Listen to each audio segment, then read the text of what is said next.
cordillera, donde nace el sol, siguiendo la vieja senda que dejaron hace tiempo que empezamos este viaje de regreso hacia nuestra casa eterna sin materia, donde viven nuestros sueños sin carencias. Somos luz del universo, recordando nuestro origen en el tiempo. Listo. Pues quiero empezar agradeciéndoles a ustedes, jóvenes, por ese enorme entusiasmo que están poniendo en ese tipo de actividades, en donde más que nada es darle un agradecimiento a nuestra Madre Santísima, ¿verdad? La Virgen de Guadalupe.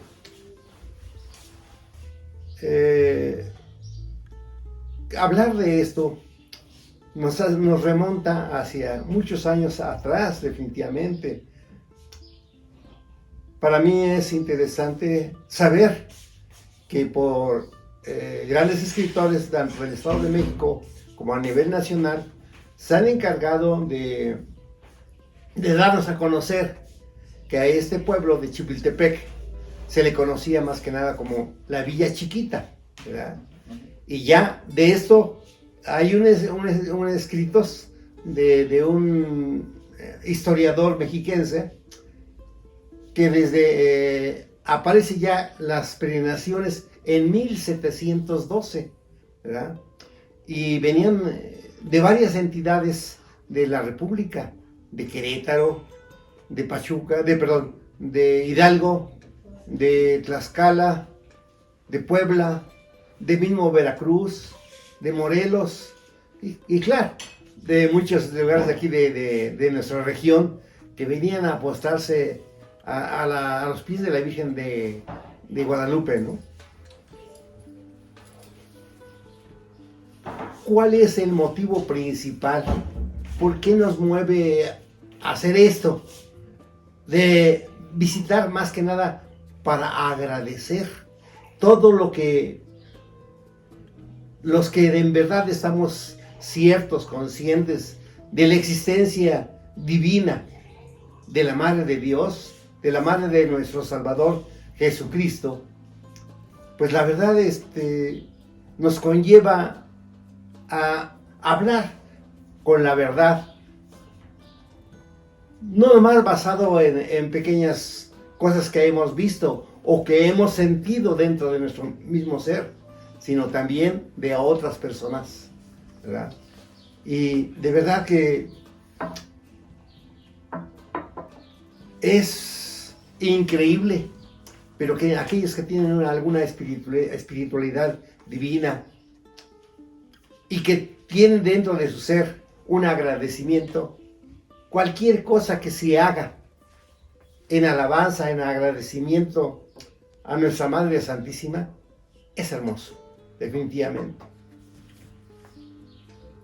Todo esto se los hago saber porque esto están escritos, ¿sí?, por varios historiadores. Y que vean ustedes que nuestro pueblo podemos considerarlo un pueblo guadalupano, porque a pesar de los avatares que ha habido en el transcurso de nuestra vida, se ha seguido manteniendo este amor hacia nuestra madre, ¿verdad?, que es la Virgen de Guadalupe. Y lo digo así porque realmente fue ella la que insistió, la que quiso venirse a aparecer aquí en 1531 a Juan Diego, ¿verdad? Era su deseo de venir a ser la protectora de siempre. Y no solo eso, sino que también en el momento de su aparición vemos claramente que venía en estado de embarazo, ¿verdad? Ya llevaba en su vientre o traía en su vientre a nuestro Salvador Jesucristo. Véanlo detenidamente y verán ustedes un pequeño abultamiento en la parte del vientre, ¿verdad? Entonces, para nosotros que somos creyentes, de verdad esto es una cosa grandiosa. Y no solamente para los mexicanos, porque también después se vio que era también para toda América, ¿verdad? Por eso se le conoce como la emperatriz de América. Entonces, cuando se compenetra uno un poquito más con relación a la Virgen María, y nos damos cuenta de, por ejemplo, de su mirada tan tierna, ¿verdad? De su forma de ser tan abnegada que se nota de inmediato, y que hoy, a través de muchos estudios, nos damos cuenta de que encierra cosas maravillosas en su vista. ¿Cómo es posible que en unos cuantos milímetros, ¿verdad?, pueda reflejarse la presencia de 13 personas ahí en sus ojos? ¿Quién los pudo haber pintado? ¿Verdad? Eso no es pintura, es una cosa sobrenatural, definitivamente. Estamos viendo a un matrimonio, pero también vemos ahí a una persona de tez negra. Está abarcando prácticamente a todo el ser humano ahí. Está abarcando a unas personas adultas, pero también a unos pequeños ahí. Está representando sus ojos también a Juan Diego, a Fray Juan de Zumárraga. Es increíble. Es una cosa sobrenatural. Es como es en pequeñísimas cosas podamos detectar eso. Y más maravilloso que veamos que, de acuerdo a la posición de sus ojos, en un ojo se presenta una cuestión completamente distinta, pequeña, cosas, pero hace diferente, que está denotando que lo está viendo con los dos ojos, ¿verdad? Las mismas gentes, pero en una pequeña posición cambiada. ¿Qué pincel, por ser de un ser humano, puede hacer eso? En esa cosa tan pequeñísima, ¿verdad? Y se puede palpar. Es increíble.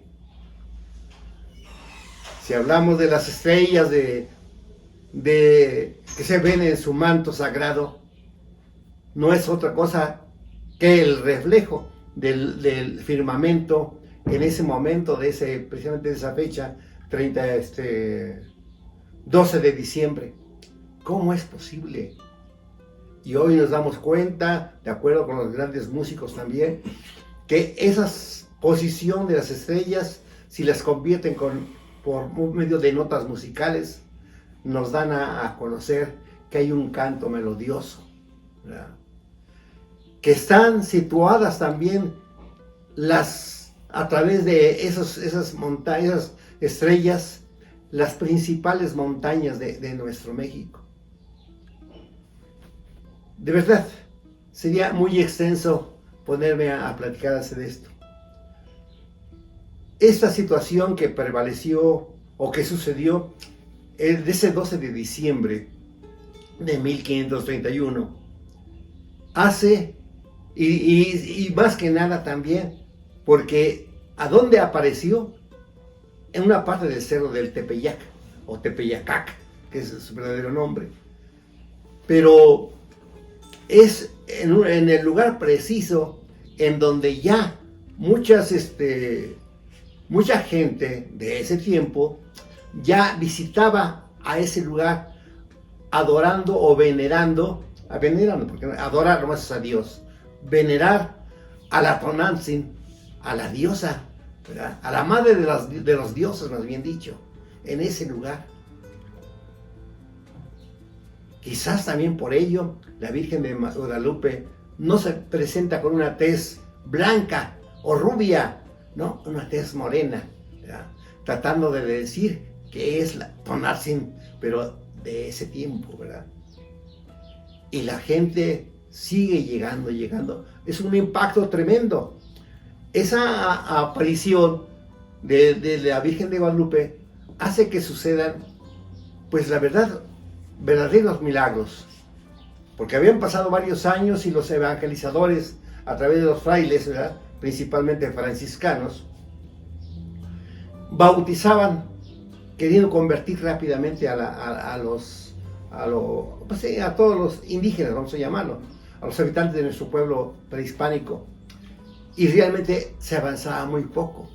Pero a partir de la aparición de la Virgen de Guadalupe, fueron millones de gentes que se evangelizaron. Y en poco tiempo, una gran cantidad.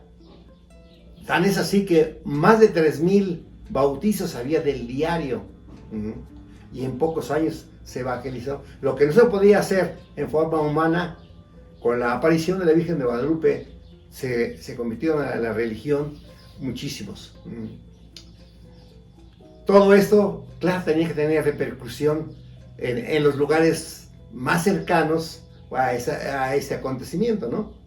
Y Chipiltepec fue uno de ellos, y varios pueblos, todos querían adorar a la Virgen de Guadalupe, y todos querían llamarse Santa María, ¿verdad?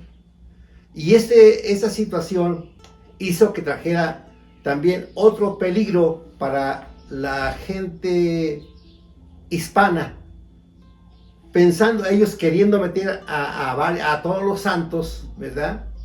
Se dieron cuenta de la fuerza tan tremenda que tenía la Virgen de Guadalupe.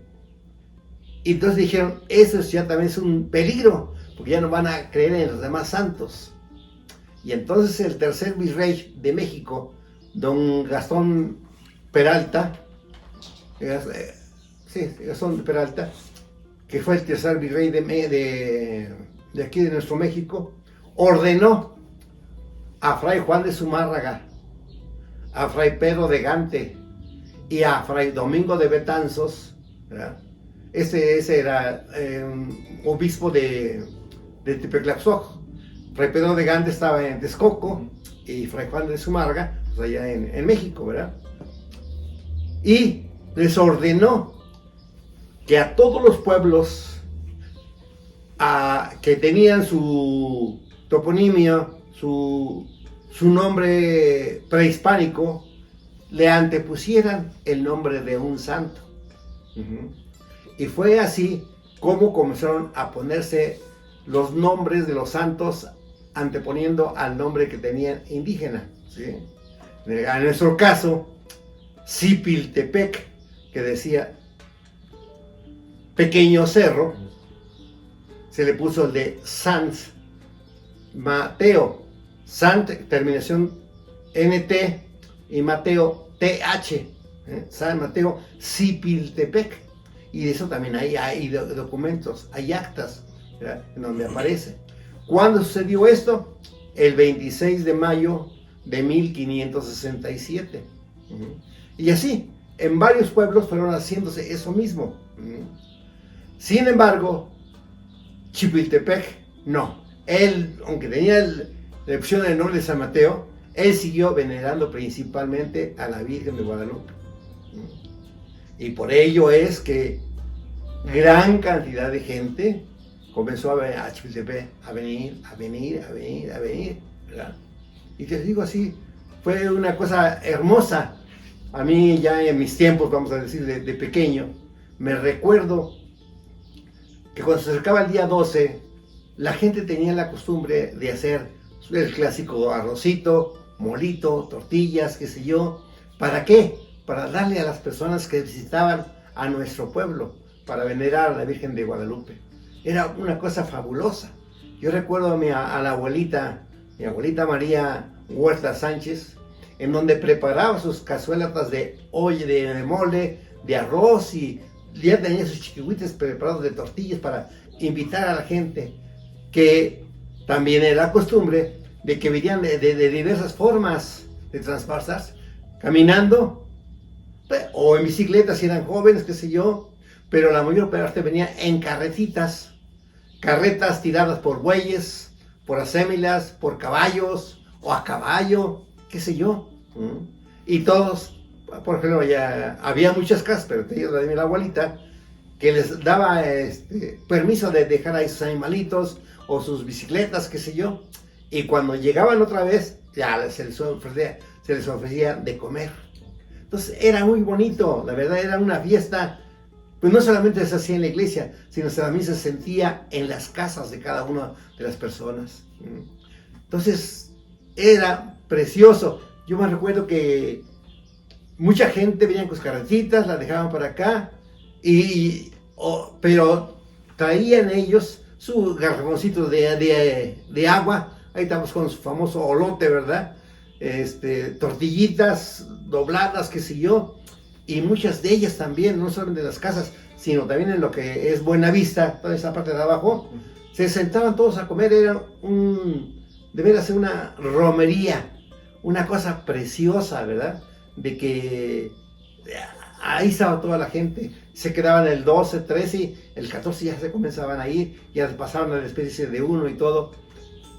Yo recuerdo que tenía unos 7, 8 años, 10 por mucho, pero me recuerdo de esas cosas perfectamente bien.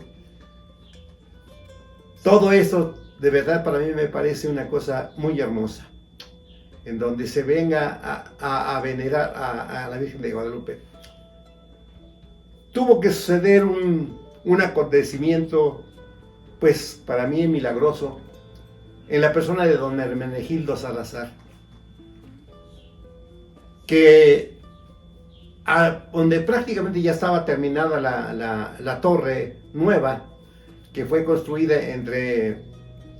se comenzó a recopilar material en el 1941, para 1946, a finales del año, ya estaba terminada, pero por el 47, 48, pues faltaban detalles de ponerle azulejo y todas esas cosas, ¿no? Y sobre todo también el alumbrado eléctrico. Y aquí en este caso, al poner el alumbrado eléctrico, don Hermenegildo Salazar, que sabía algo de eso, pues en un trastrilleo por ahí cayó de la torre, ¿verdad? En la parte pues prácticamente de la parte más alta, cae, y en esos instantes, segundos, milésimas de segundo, se implora, se encomienda a la Virgen de Guadalupe de que lo salve, ¿verdad? Y realmente sucedió. No pasó de tener unos golpes fuertes, pues de dónde cayó, a qué altura, pero sin embargo conservó la vida. Entonces, él, en agradecimiento, ¿qué puede hacer? ¿Cómo poder agradecer a la Virgen de Guadalupe ese milagro en él? Y dice, vamos a hacer una peregrinación, vamos a hacerla. Y entonces comienza a llamar a varias gentes, ¿verdad? Entonces yo recuerdo de las personas viejas, pues estuvo mi papá, profesor José Vázquez, un señor que llamaban Isidro Cárdenas, parece, ¿eh? Isidro Cárdenas,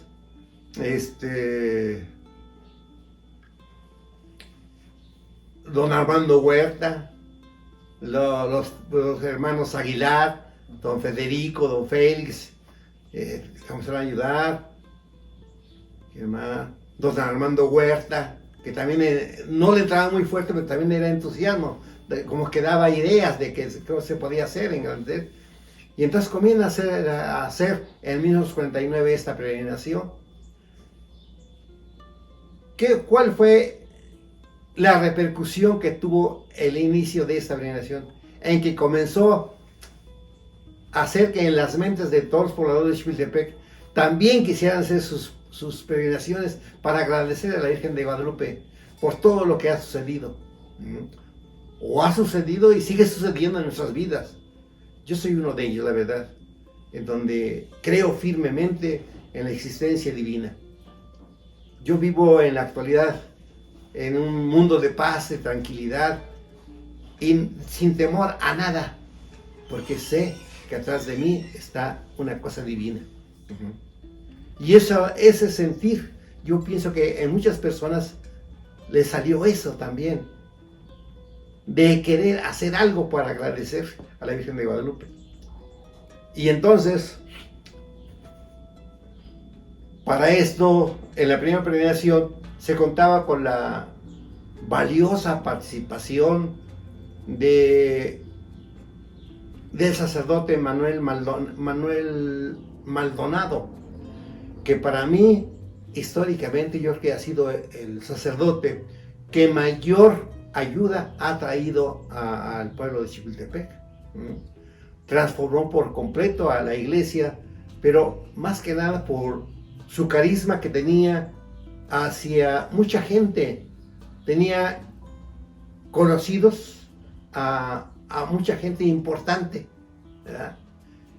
Que a invitación de él asistieron aquí al templo de Chipiltepec y la conocieron, a la Virgen de Guadalupe, a la que adoraban, ¿verdad?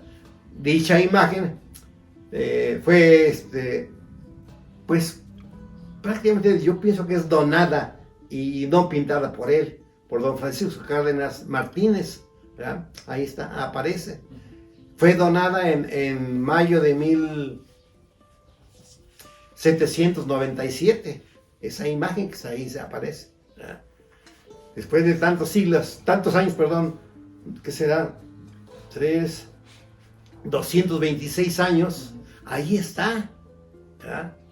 Y también creo que también es importante hablar de ella, porque también se acrecenta la venida de la gente a agradecer a la Virgen, porque saben del milagro que sucedió en ella misma, en esa imagen que está plasmada ahí en el altar, ¿verdad? Bueno, está en la tela, pero está en el altar.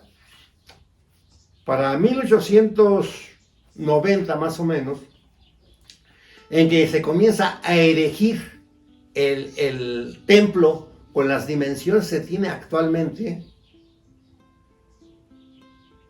esa imagen ya tenía varios años, 120 y tantos años ahí, ¿no? Pero la tiene que cambiar de lugar porque, pues, para poder hacer el nuevo templo, ¿verdad? Porque antes su construcción era una especie de construcción, se le llama franciscano antiguo, muy sencillo, muy humilde, muy pequeña. Hagan de cuenta que están viendo a la iglesia de Zacango, pero la pequeñita, ¿sí? Entonces una cosa análoga a esa es la que se tenía aquí en Chipiltepec. Entonces, al ya construirse el nuevo templo, tuvieron que quitar a la Virgen y llevarla a la ermita que está enfrente del templo, ¿verdad? Allí va a aparecer, a estar por varios años, hasta que se termine de construir hasta la última nave, que fue en 1906, en que se construye el altar y el presbiterio, ¿verdad? Todo ese material de ladrillo principalmente y piedra fue donada por los señores Santos Huerta y su hijo Manuel Huerta, que eran tabiqueros que se dedicaban a esto, ¿verdad? Para ese tiempo fabricaban todo el tabique allá en la hacienda de San Antonio. Ahí lo hacían, pero pues había una persona muy dinámica en ese tiempo, que era don Felipe Vázquez Vargas, y fue el que hizo muchísimas cosas también por el pueblo, ¿eh? Principalmente la iglesia, y también la primera aula de la escuela aquí en Chipiltepec, aula educativa, a través de don Felipe Vázquez Vargas. Muy trabajador, muy dinámico el señor, pero a la misma vez enérgico, ¿eh? No le gustaba que alguien titubeara en ese tipo de cosas, sino que apegarse a lo que era la situación. Entonces hizo invitación a don Santos Huerta y a don Manuel Huerta, su hijo, que no eran de acá, eran de un lugar de allá por Apan Hidalgo, por allá que se llama una nopalera. De allá venían, pero en su transcurso, antes de llegar acá, anduvieron en varios lugares, precisamente haciendo sus tabiques y vendiéndolos, ¿verdad? Don Santos Huerta, para poder mantener a sus hijos, Manuel Huerta, María Huerta Sánchez, Rosa Huerta y Catalina Huerta, ¿sí? Eran los que, esas tres mujeres y el hombre Manuel, le ayudaban a su papá Santos Huerta para fabricarle el tabique. Entonces, ellos, al llegar aquí en 1906, don Felipe Vázquez Vargas, sabe de esa situación e invita a que donen materiales ya para la última nave. Y ya que se termina la última nave en 1906, se terminó, ¿qué es lo que sucede? Van ya a trasladar ya a la Virgen de Guadalupe, a ponerle en el lugar que está ahorita, en la actualidad. Pero ya había sucedido un milagro ahí. A la Virgen de Guadalupe en la ermita. Ella misma, al estar ahí prácticamente abandonada en la ermita, pues la misma humedad, ¿verdad? Hizo que se deteriorara mucho la imagen. Ya muchas partes había desaparecido, ¿no? Pero en cierto, no me consta porque dicen así, de que sucedió un milagro en donde de pronto salió como lenguas de fuego, mucha luz, ¿verdad? Y la gente al pasar por ahí se dio cuenta de que salía mucha luz de por ahí, comenzaron a llamar la atención y fueron a ver qué es lo que sucedía, y toda esa luz salía del lienzo en donde está plasmada la Virgen de Guadalupe. Al acercarse vieron pues, que no estaba prendiendo, salía la luz y todo eso. Lo extienden y se dan cuenta que parecía que la estaban recién pintada la Virgen. Entonces eso también es un milagro, y eso hace que se acrecente más el amor hacia la Virgen de Guadalupe. Y así como está, la pasaron al atrio, ¿verdad? Al altar. Eso fue en 1906, pero ya transformada. De 1906, sí, a 1922, en que ya se construye el marco, ahí aparece, ahí está, y tiene que pasar varios años todavía sin que se le ponga el cristal. ¿Qué es lo que sucede cuando tú estás llegando a tocar una pintura, vamos a decir, tocarla con tus manos y persignarte, ¿no? O besarla a sus piecitos, como se hace en la actualidad, pero hoy no la besamos directamente, sino la besamos en el cristal, ¿no? Pero antes era directamente porque no tenía el cristal, pues. Eso hasta 1920, no más cierto, como por el 1948. Entonces mucho tiempo estuvo en la intemperie. Recuerden que fue en 1797 cuando la donaron. Para 1946-48, en que le ponen el cristal, ¿cuánto tiempo estuvo también hacia la intemperie? Y vean ustedes, está intacta. Cualquier cosa, pintura, se echa a perder definitivamente. Entonces, ahí yo también considero que es un milagro. Todo esto hace que se acrecente más la vocación o el deseo de servir a nuestra Virgen de Guadalupe. Ahorita yo recuerdo también eso perfectamente, pues yo pequeño, y corríamos a recoger las flores, las rosas que de avionetas venían a tirar el día 12 de diciembre a la Virgen de Guadalupe. Esto encabezado por don Francisco Cárdenas Melchor. Melchor Cárdenas. Él era el piloto aviador, el que venía a encabezar eso. ¿Por qué? También en agradecimiento a un milagro. Él viniendo de allá del norte, y al pasar por la sierra de San Luis Potosí, comienza a fallar sus motores, y entonces pues presiente la catástrofe más tremenda que puede haber, ¿no? Y se encomienda a la Virgen de Guadalupe. ¿Y cuál va siendo su sorpresa? De que puede aterrizar completamente sano, con los motores descompuestos y todo. Entonces, en agradecimiento a eso, comienza a hacer a agradecer también.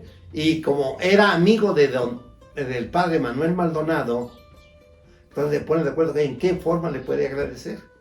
Y dice, pues a cambiarle un poquito la presentación de la entrada. Dice, está muy reducida, vamos a hacerle un portón grande, como ese es. Y entonces a partir de ese momento que era pequeño la entrada, ¿verdad? Un zaguancito pequeño, ahora le hacen ya una puerta, un pórtico más grande, ¿no? Y bonito, la verdad de las cosas. Y este trabajo se lo encomiendan a don Gabriel Tobar y a su hermano Asunción Tobar. Que eran carpinteros, más que carpinteros, eran unos artistas de la madera, de verdad, unos verdaderos ebanistas. Tan es así que ahí está. ¿Y que a poco vean ustedes que se presenta algún deterioro en la madera? Nada, perfecto, ahí está. Entonces fue a partir de ese momento que ya se hizo la entrada al Altísimo, como debe de ser, ¿no? Ahí en la parte de arriba de la Virgen de Guadalupe, ¿qué aparece? Un vitral con la Virgen de Guadalupe. También es producto de un milagro. Uno de sus hijos, de este piloto aviador, don Melchor, ¿verdad? También estaba ya muy mal, y se encomiendan a la Virgen de Guadalupe. Ven lo milagrosa que es, y se encomiendan, ¿verdad? Y le trae el alivio por completo a este pequeño. Y entonces en agradecimiento, la mamá, la esposa del piloto, dona ese vitral. Entonces este tipo de acontecimientos va haciendo pues que nazca ese fervor por agradecerle a la Virgen de Guadalupe, porque de verdad se dan cuenta que sí hay milagros, ¿verdad? Y entonces mucha gente comienza a motivarse a hacer en la forma, y motivados también por la peregrinación de trabajadores que encabezó don Hermenegildo Salazar, producto de un milagro. Entonces comienza a nacer en la década de 1950, los 50, 53, 54, 55, 56, comienza a hacer más peregrinaciones, ¿verdad? Y en ese caso entra también la de corredores de a pie, que se hace en 1955, pero ya desde antes ya estaban trabajando don Juan Salazar y don Manuel, que gracias a Dios lo tenemos todavía con nosotros, y don Narciso Aguilar, que fueron los tres que encabezaron esto. Pero prácticamente fue compaginado con la también de los ciclistas, porque prácticamente nacieron ahí. Los de a pie comenzaron a organizarse unos 2 años antes, pero no encontraban el eco suficiente como para organizarlo. Hasta 1955, en que se hace la primera peregrinación de corredores de a pie. Y luego ya para ese tiempo, pues ya no existía el padre Manuel Maldonado. Después de 13 años de haber estado acá, en 1950 se retiró y fue a morir en el 56 en la Ciudad de México. Y él era de Almoloya de Juárez, allá a un lado de Toluca, de allá era. Pero ya para ese tiempo, 1954-55, llega otro padre también muy entusiasta, el padre Jesús Jacobo Portillo, que también hizo muchas cosas. Yo recuerdo cuando tenía 16, 17 años que nos conducía más bien a encabezar la peregrinación de ciclistas, nos encamina hasta la barra de Tepezpan, y ahí decía: hijos, que hasta aquí los dejo, primeramente Dios. Y ahí comenzaba uno. Desgraciadamente, todo lo que llevaba uno de fe se perdía, porque se convertía en una competencia. A ver quién era, le corría más. No, había mucha gente que pues, ya tenía mucha experiencia y mucha condición física, o muy buenas bicicletas, y olvídate. Y para mí, la participación, porque yo sí participé con eso, me sentí yo mal, aunque era yo bueno, tenía la bicicleta, pero no, había gente mejor preparada y todo eso, pero como que me desanimé espiritualmente, porque digo, no, esto ya no es con devoción, esto ya es saber quién puede más. Y la verdad sí es, unos iban por por la parte de abajo, ahí a llegar a Santa Clara, o se iba por la parte de arriba. No, yo vi muy mal, la verdad. Ya no quise ir. Digo, ahora me voy a meter a los de a pie. Y me metí a los de a pie también. ¿Y qué creen? La verdad, uno joven que está y se siente que se pueden comer todas las cosas a puños, ¿verdad? Y dice, no, yo tengo muy buena condición. Yo voy a echármela desde ahí hasta acá. Primero. Digo, pero me desanimé porque era de relevos. Entonces, apenas comenzaron a calentarse de ya, súbete. Oh, ya. Y tampoco me gustó, man. Pero empecé con la peregrinación de a pie y tampoco me gustó. ¿Cuál es la razón? Porque pues, iban muchos noviecitos para acá, por allá, en el beso, por aquí, para allá, carcajadas, leyendo cuentos, otros llevaban sus botellas y tomando. O sea que nada más participé de cada una de las peregrinaciones, de a pie, de ciclistas y de relevos. Pero mira, de verdad iba uno con esa intención, ¿no? De agradecer, o sea, guiárselas a la Virgen de Guadalupe. Hoy y siempre que he tenido oportunidad de platicar, les invito a los dos muchachos a que lleguen hasta la iglesia y se postren a los pies de la Virgen de Guadalupe a darle agradecimiento. De nada sirve venir de allá caminando, haciendo mucho sacrificio, con ampollas en los pies, cansancio, sueño, qué sé yo, para que al llegar aquí más como que quieren que nada más los vea uno y ya, se van. No ya se meten ni a la iglesia ni nada, mano. No, como que no me parece, mano. Pero todo esto, les digo, de las peregrinaciones, nace precisamente en la década de los 50. Sí, así es, tantas y tantas gentes que han pasado, acontecimientos que han sucedido, y quiérase o no, cuando hay una invitación y tú te niegas más por X, algo te sucede. Quizás no lo decimos, pero sí a veces llegamos a saber que pasó esto porque desobedeció o no quiso dar el apoyo a la organización de la peregrinación y algo sucede. No lo digo acá porque se ve muy feo, ¿no? Pero sí ha sucedido en que hay algo que debemos de veras de entenderlo. Muchachos, la verdad, quisiera platicar con ustedes muchísimas cosas, mucho, ¿verdad? Pero a lo mejor caigo en redundancia. Pero yo quise platicar de lo que yo siento, de verdad. Y hoy, pues, ya tengo varios años en que le doy la bienvenida a la peregrinación de los trabajadores. Unos 8 días antes un domingo antes de que haya puestos o juegos mecánicos, ¿verdad? Para que deje entrar la gente como debe ser. Y luego con mucho gusto, y lo aprovecho para igualmente tratar de convencerlos, ¿verdad?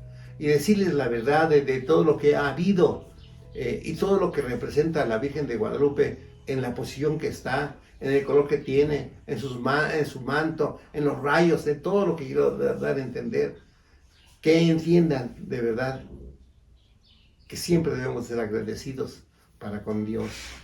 Se nos manifiesta en muchas formas, pero trata de hacernos entender de que está Él con nosotros y que nosotros a veces nos olvidamos porque estamos jóvenes, porque en un momento también de ayuda de la divina creemos que fue fruto de nuestro esfuerzo, cuando de verdad siempre está atrás de nosotros alguien más poderoso. Muchachos, gracias por esta invitación y ojalá en algo pueda servir mi participación. Gracias. Gracias a usted. Listo. Pues ojalá que esta pequeña plática que he tenido con ustedes sirva para motivar, para alentar, para sincerarse un poquitito, hasta para con consigo mismos a toda la juventud. Porque la verdad, creo que hay un dicho por ahí: el que no vive para servir, no sirve para vivir.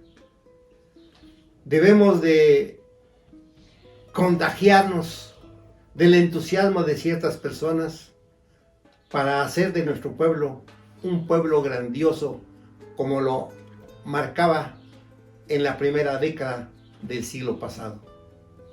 Un ejemplo vivo que fue reconocido por todos los pueblos de la región como un pueblo adalid, un pueblo guía, que era sinónimo de trabajo, porque había ese entusiasmo, ese deseo de transformar a nuestro pueblo. Yo los invito de todo corazón a que sumemos esfuerzos, a que el panorama futuro de nuestro pueblo sea